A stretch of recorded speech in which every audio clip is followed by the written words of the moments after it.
الحمد لله رب العالمين، والصلاة والسلام أتمان الأكملان على المبعوث رحمة للعالمين نبينا محمد وعلى آله وصحبه أجمعين والتابعين لهم بإحسان إلى يوم الدين، وعنا معهم برحمتك يا أرحم الراحمين.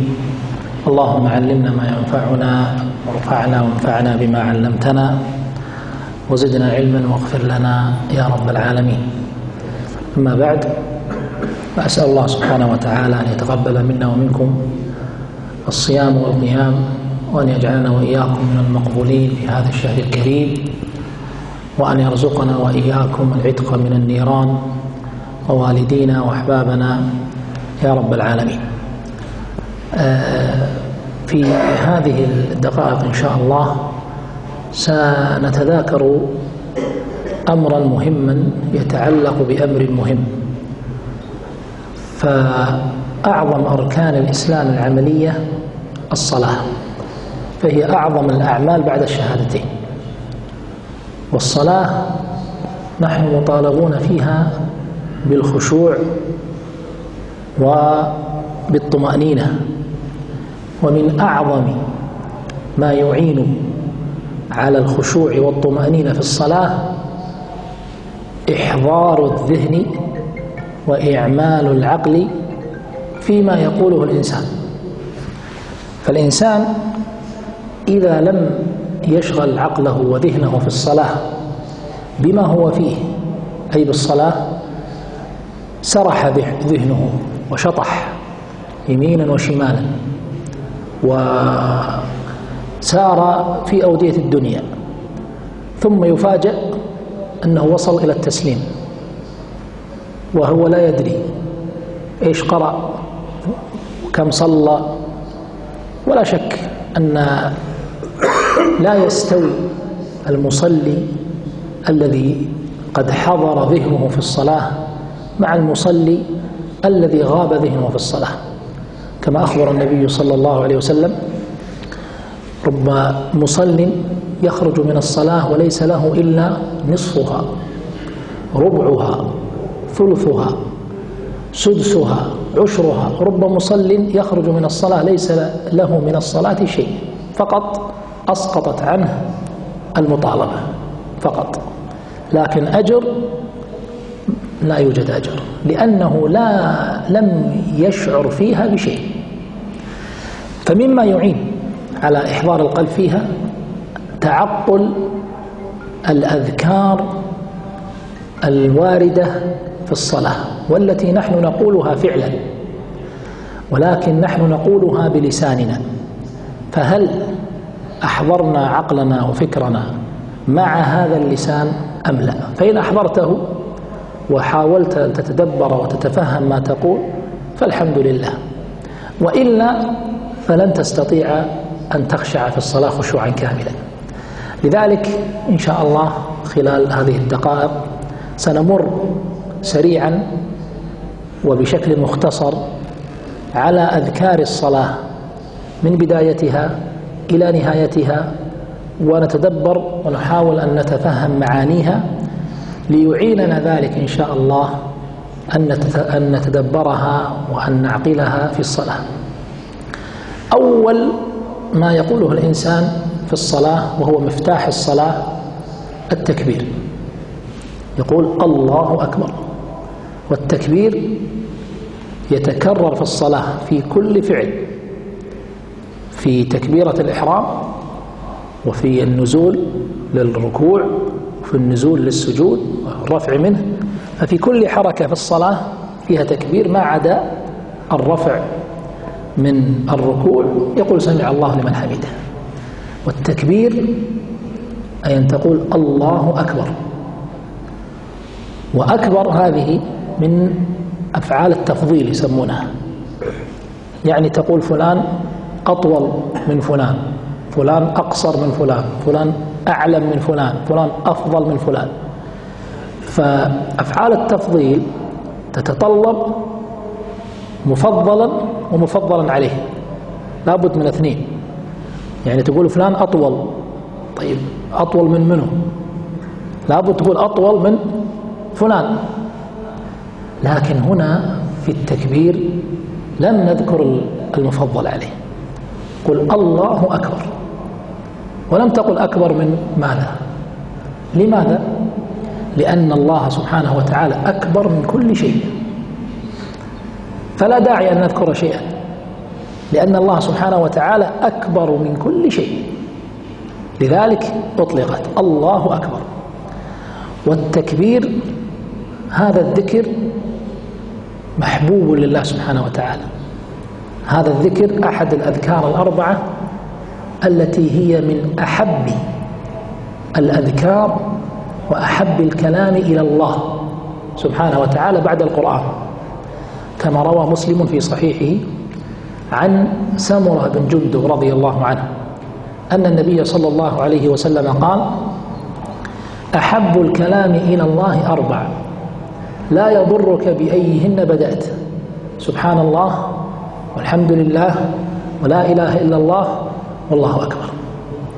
فالتكبير أحد هذه الكلمات الأربعة التي هي من أحب الكلام إلى الله. طيب لماذا نقول الله أكبر مع بداية الصلاة وفي كل فعل من أفعالها؟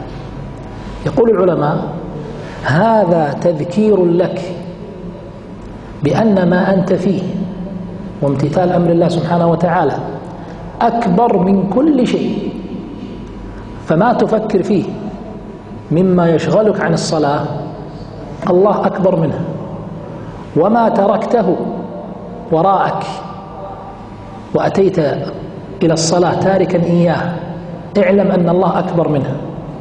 حتى إن بعض أهل العلم قال: إشارة رفع اليدين مع التكبير هذه إشارة إلى أن الإنسان يلقي كل شيء وراء ظهره، فلما تقول الله أكبر يعني أنك كأنك ألقيت ورميت الدنيا كلها وراء ظهرك، وعلمت أن الله أكبر منها فأقبلت عليه. إذن التكبير إشارة ودلالة على أن الله سبحانه وتعالى أكبر من كل شيء، وأن الصلاة التي أنت تقوم فيها بين يديه سبحانه وتعالى أعظم من كل شيء. إذن لا ننشغل فيها بحركة، ولا ننشغل فيها بتفكير في أمور الدنيا. بعض الناس يحضر ما يأتيه الهواجيس والأفكار والأعمال وإلى آخره إلا في الصلاة. وقد جاء في بعض الآثار والأحاديث أن الشيطان يأتي للإنسان في الصلاة فيهنيه ويمنيه، فيهنيه ويمنيه. ما معنى هذا؟ يأتيه ويذكره بأشياء قديمة يستحسنها يهنيه بها فيتذكر أشياء حسنة، ويمنيه يعني يجعله يخطط. يعني بعض الناس وإذا صلى يقول أنا أصلي إن شاء الله، ثم أروح المشوار الفلاني، ثم أمر على فلان، ثم أسير على فلان، ثم أروح كذا ثم كذا ثم كذا، شوي إلا السلام عليكم ورحمة الله، ولا لحق على الصلاة ولا أدرك منها شيء. هذا من الشيطان يمنيه ما تأتيه التخطيط إلا في الصلاة. فإذا استشعرت معنى الله أكبر وأتاك في كل شيء في الصلاة يذكرك في كل حركة، ترى انتبه الله أكبر، يلي قاعد تفكر في دوام، ولا قاعد تفكر في فلان وعلان، انتبه أنت الآن ركعت الله أكبر، أنت الآن سجدت الله أكبر. فالتكبير يذكرك منبه في كل حركة في الصلاة أن الله ترى أكبر من كل شيء. ثم يأتي الإنسان بعد ذلك بدعاء الاستفتاح وهو سنة، وهناك أدعية كثيرة جدا، لكن الذي اختاره عمر بن الخطاب رضي الله عنه وعلمه الصحابة رضي الله عنهم على المنبر وهو مختصر، واختاره أيضا الإمام أحمد رحمه الله، هو قوله سبحانك اللهم وبحمدك وتبارك اسمك وتعالى جدك ولا إله غيرك. نعم وردت أحاديث كثيرة في الاستفتاح، لكن لا مجال لاستقصائها في هذه العجالة، لكن نكتفي بهذا الذكر سبحانك اللهم وبحمدك وتبارك اسمك وتعالى جدك ولا إله غيرك. الملاحظ في الصلاة كما سيأتينا الآن في الأذكار أنها تدور حول معنيين رئيسيين. المعنى الأول تعظيم الله وتمجيده وتقديسه، والمعنى الثاني الاستغفار وطلب المغفرة. فهذا الدعاء، دعاء الاستفتاح، هو تعظيم لله سبحانه وتعالى. سبحانك اللهم، سبحانك أي أنزهك وأقدسك وأنزهك عن كل نقص وعيب. هذا معنى سبحانك. سبحانك أي تنزيها لك وتقديسا لك عن كل عيب. يا الله سبحانك اللهم وبحمدك. ما معنى سبحانك اللهم وبحمدك؟ يعني أنني بحمدك وبفضلك أسبحك وليس منة مني. فكلمة وبحمدك يعني هذا التسبيح وهذا الفعل اللي أنا أفعل الآن هو بحمدك يا الله. يعني أن الإنسان ليس من طيبه صح التعبير، وليس من فضله هو أنه يسبح الله، لا، وإنما تسبيحه لله هو بفضل الله، أن الله جعلك من المسبحين. سبحانك اللهم وبحمدك يعني وبحمدك يا الله وبفضلك أنت جعلتني من المسبحين لك. فالمنة لله وليس لنا أن نسبح الله، بل المنة لله سبحانه وتعالى. سبحانك اللهم وبحمدك وتبارك اسمك. تبارك من البركة، والبركة بمعنى الكثرة والزيادة، ومنه البركة، بركة الماء لكثرة الماء فيها. فالبركة هي الزيادة والكثرة من كل شيء. وتبارك اسمك يعني كثرت أفضالك وكثرت فضائلك وكثرت أنعامك وكثر خيرك. وتعالى جدك. تعالى يعني ارتفع، جدك يعني قدرك. تعالى جدك يعني تعالى وارتفع قدرك وسمت عظمتك ولا إله غيرك. إذن هو تنزيه. ثم يبدأ بالفاتحة. وما أدراك ما الفاتحة؟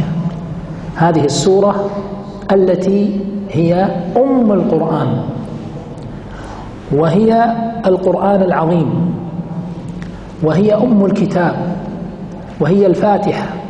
تعددت أسماؤها، وهي ركن من أركان الصلاة، لا تصح الصلاة إلا بها.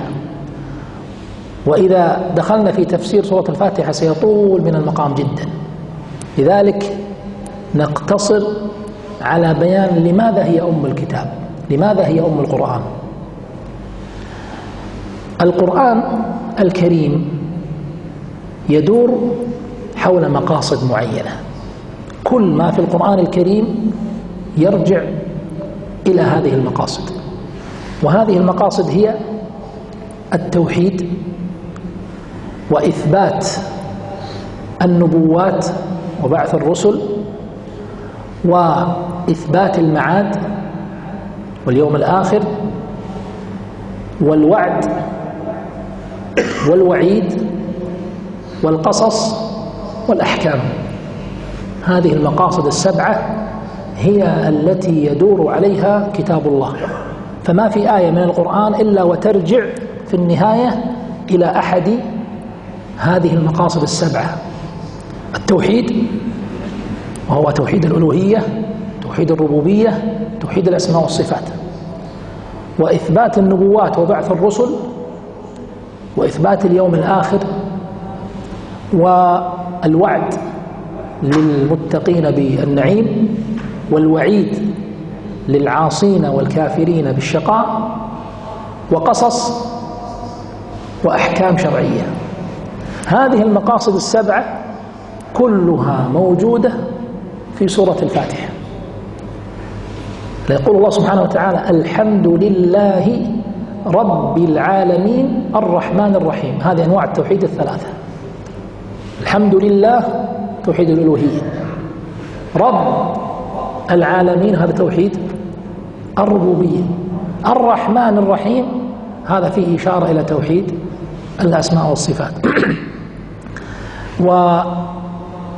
وإثبات المعاد في قول الله سبحانه مالك يوم الدين، وإثبات النبوات في قول الله سبحانه وتعالى اهدنا الصراط المستقيم. والصراط قال المفسرون هو رسول الله صلى الله عليه وسلم، وقال آخرون هو القرآن، وقال آخرون من أهل التحقيق المقصود النبي عليه الصلاة والسلام والقرآن. والوعد في قول الله سبحانه وتعالى صراط الذين أنعمت، إشارة إلى النعيم. والوعيد غير المغضوب عليهم، والغضب من الوعيد بل هو أشد الوعيد. والقصص إشارة إلى أنواع القصص في القرآن أتت إما بذكر أهل الإيمان أو بذكر أهل الشقاء، فهم إما منعم عليهم وإما مغضوب عليهم وإما ضالون. وقد أشار الله عز وجل إليهم في هذه السورة اهدنا الصراط المستقيم صراط الذين أنعمت عليهم غير المغضوب عليهم ولا الضالين. والقصص هو هذا. والأحكام متضمنة في قول الله سبحانه وتعالى اهدنا الصراط المستقيم. والهداية إلى الصراط المستقيم لا تتم إلا بامتثال أوامر الله عز وجل واجتناب نواهيه. إذن كل آية في القرآن الكريم أصلها ومرجعها إلى هذه السورة، وهذه السورة هي مع ذلك مع ما دلت عليه من هذه المقاصد السبع الرئيسية هي دعاء، فهي دعاء من أولها إلى آخرها دعاء.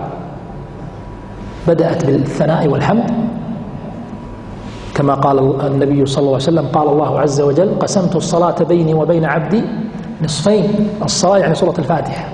ولعبدي ما سأل، إذا قال الحمد لله رب العالمين قال حمدني عبدي. إذا قال الرحمن الرحيم قال مجدني عبدي. وإذا قال مالك يوم الدين قال أثنى علي عبدي. وإذا قال اهدنا الصراط إياك نعبد وإياك نستعين قال هذه بيني وبين عبدي نصفين ولعبدي ما سأل. فإذا قال اهدنا الصراط المستقيم صراط الذين أنعمت عليهم غير المغضوب عليهم ولا الضالين قال هذه لعبدي ولعبدي ما سأل.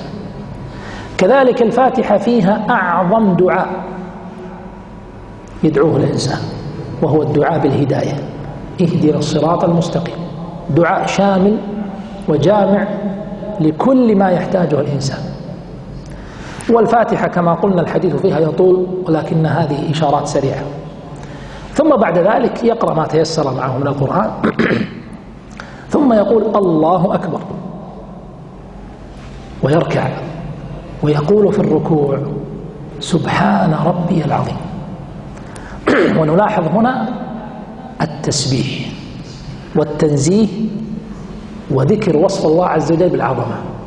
وقد روى الإمام مسلم عن ابن عباس رضي الله عنهما أن النبي صلى الله عليه وسلم قال أما الركوع فعظموا فيه الرب، وأما السجود فاجتهدوا في الدعاء فقمن أن يستجاب لكم.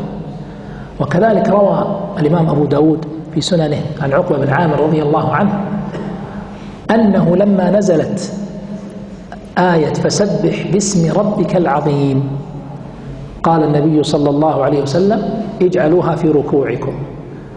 ولما نزلت سبح اسم ربك الأعلى قال اجعلوها في سجودكم. سبحان ربي العظيم في الركوع وسبحان ربي العظيم سبحان ربي الأعلى في السجود.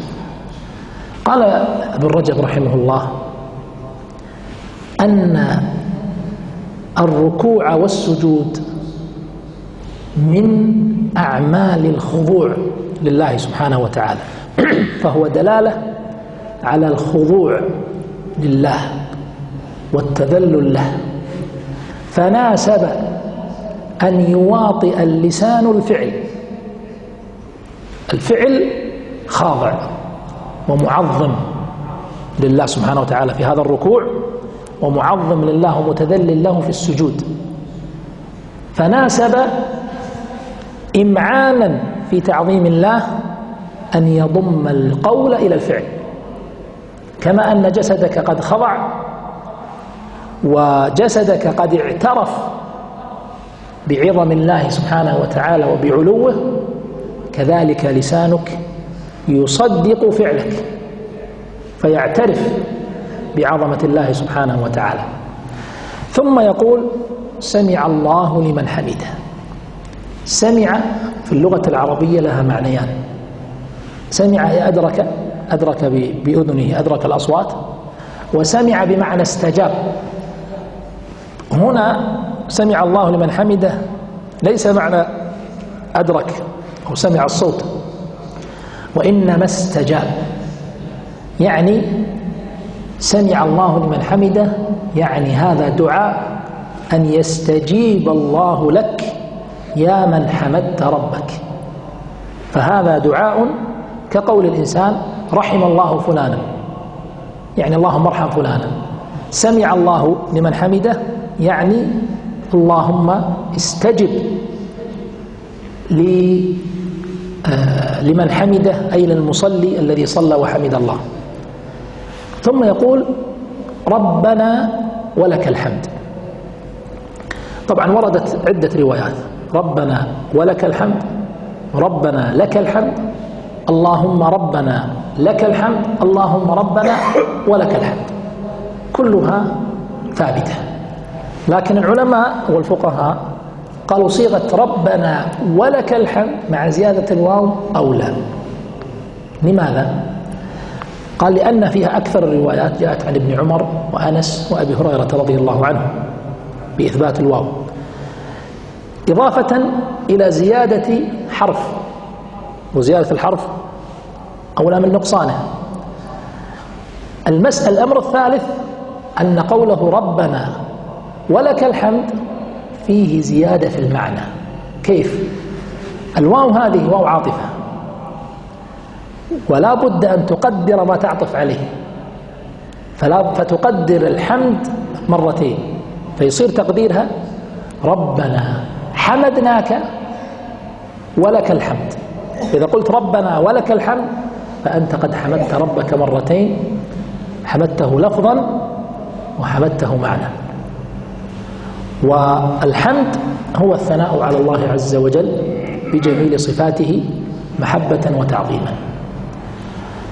ثم يقول الله أكبر وينزل للسجود ويسبح سبحان ربي الأعلى. وقد سبقت المناسبة لماذا يقول سبحان ربي الأعلى في سجوده وركوعه، لكي يواطئ لسانه جسده في تعظيم هذا الرب، في تعظيم ربه سبحانه. وأيضا قوله الأعلى يناسب السجود أكثر من سبحان ربي من الركوع، لأن الإنسان في السجود قد أنزل ما يكون الإنسان، وهذا فيه إشارة إلى علو الله سبحانه وتعالى، لذلك قال سبحان ربي الأعلى.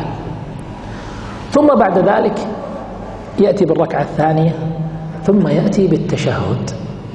والتشهد كما تعلمون قسمان: التشهد الأوسط أو التشهد الأول، ثم التشهد الأخير يزيد على التشهد الأول. والتشهد أيضا جاء بعدة صيغ، منها الصيغة الشهيرة صيغة ابن مسعود رضي الله عنه، أن النبي عليه الصلاة والسلام علمهم هذا التشهد، وهو التحيات لله والصلوات والطيبات: السلام عليك أيها النبي ورحمة الله وبركاته، السلام علينا وعلى عباد الله الصالحين، أشهد أن لا إله إلا الله وأشهد أن محمدا عبده ورسوله. هذا التشهد الأول. فإذا كان في الركعة الأخيرة في التشهد الأخير زاد: اللهم صل على محمد وعلى آل محمد كما صليت على إبراهيم وعلى آل إبراهيم في العالمين إنك حميد مجيد، وبارك على محمد وعلى آل محمد كما باركت على إبراهيم وعلى آل إبراهيم في العالمين إنك حميد مجيد. التحيات إيش معنى التحيات لله؟ والصلوات والطيبات إيش معناها؟ التحيات جمع تحية، والتحية هو كل قول أو فعل يدل على التعظيم، هذه معنى التحية، وليس له لفظ معين، بل هناك تحية لأهل الجاهلية، تحية لأهل الإسلام، فأي فعل، لأن التحية ليست بالضرورة أن تكون بالقول، قد تكون بالفعل. إذا واحد مر من بعيد ترفع يدك له، هذه إشارة إلى أنك تعظم هذا الإنسان أو تقدره. أو بالقول السلام عليكم، هذه تحية. فأنت تقول التحيات كلها قولها وفعلها وكل ما يدل على التعظيم لله. اللام هنا للاستحقاق، أي مستحقة لله سبحانه وتعالى. والصلوات أيضا مستحقة لله، والطيبات أيضا مستحقة لله. والصلوات ما هي؟ الصلوات قيل الدعوات، لأن الصلاة في اللغة بمعنى الدعاء، وقيل الصلوات أي الصلاة الشرعية التي نؤديها. فالداعي والمصلي يدعو ويصلي لله سبحانه وتعالى. والطيبات يعني كل الأعمال الطيبات وكل الصفات الطيبات، فهي تشمل أمرين، تشمل فعل المصلي الطيبات أي الأعمال الطيبة التي يقوم فيها المصلي لله، وتشمل صفات الله أي الصفات الطيبات لله سبحانه وتعالى. السلام عليك أيها النبي ورحمة الله وبركاته.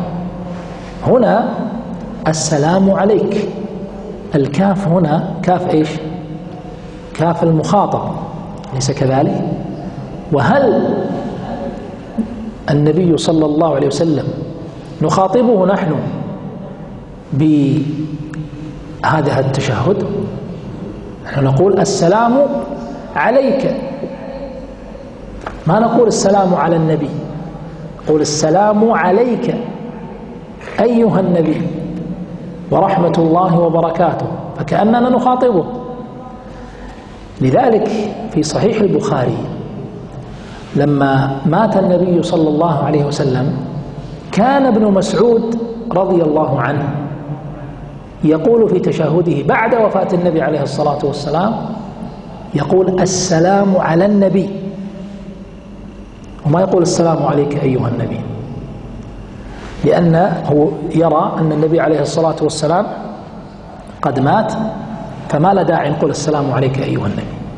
لكنه اجتهاد له رضي الله عنه لم يوافقه عليه الصحابة، اجتهاد.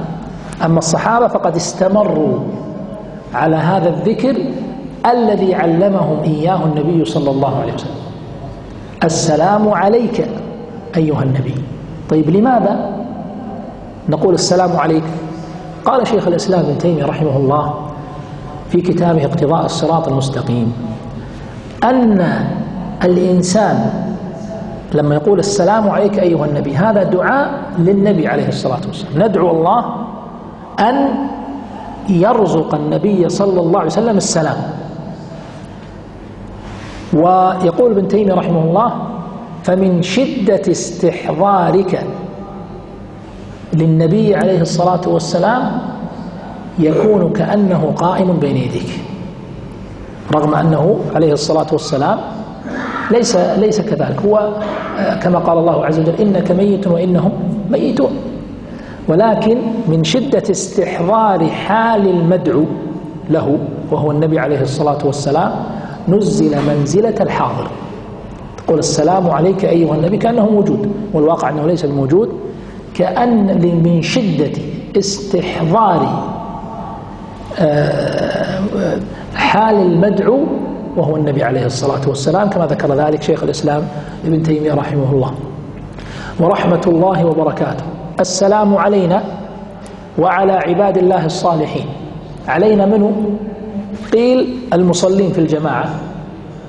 لذلك وهذه نكتة أنه من أسباب تفضيل الجماعة الكثيرة على الجماعة القليلة أن أهل الجماعة كلهم ينالون دعاءهم في التشهد لما يقول السلام علينا يعني أهل الجماعة، فيناله دعاء كل واحد من الموجودين في الجماعة.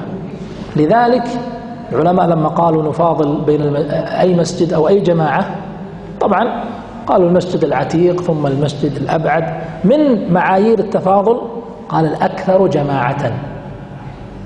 كلما كثرت إذا خيرت يعني مسجدين نفس القرب نفس المسافة، لكن هذا المسجد أكثر عددا وهذا أقل، قالوا الأكثر عددا أفضل. لماذا؟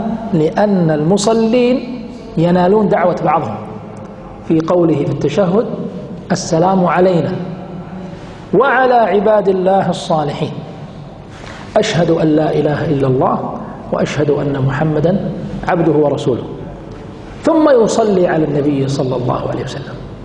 اللهم صل على محمد وعلى آل محمد. وآل محمد صلى الله عليه وسلم قيل هم أتباعه على دينه، وقيل هم قرابته، على خلاف بين أهل العلم هل هم قرابته أم أتباعه على دينه، واللفظ يحتمل المعنيين.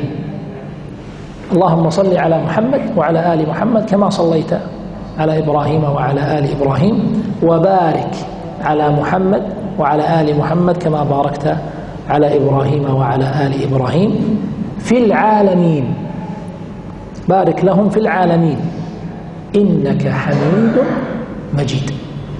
هذا التشهد دعاء للإنسان المصلي ولمن معه وللمسلمين وللنبي صلى الله عليه وسلم، ويعني لآل بيته، سواء قلنا إن آل بيته هم أتباعه على دينه أو آل بيته هم قرابته المؤمنون. وعلى كل حال هذا ما تيسر عرض سريع، وإلا المقام يقتضي تطويلا أكثر من ذلك في بيان الأذكار الأخرى والمعاني الأخرى، ولكن لعلنا نكتفي بذلك. فإن المقصود هو أن يتدبر الإنسان هذه الأذكار وهذه المعاني ويقولها في صلاته ويحضر ذهنه معها في صلاته. أسأل الله عز وجل أن يتقبل منا ومنكم، وأن يعيننا وإياكم على طاعته، وأن يوفقنا وإياكم لمرضاته. والله أعلم، صلى الله وسلم على نبينا محمد وعلى آله وصحبه أجمعين.